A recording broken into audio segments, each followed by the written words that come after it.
¿Campistas? Ya votaron y tomaron su decisión. Uno de ustedes se irá a casa y no podrá volver. Jamás.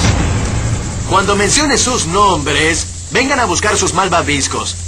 Owen,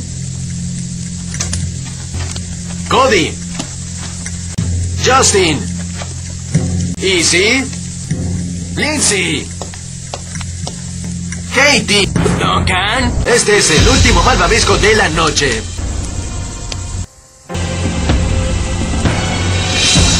Harold.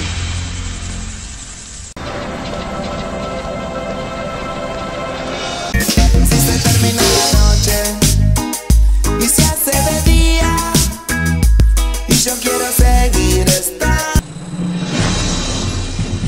En fila y presten atención. A eso llaman una formación. ¡Pies juntos! ¡Brazos abajo! ¡Mirada al frente, frente en alto!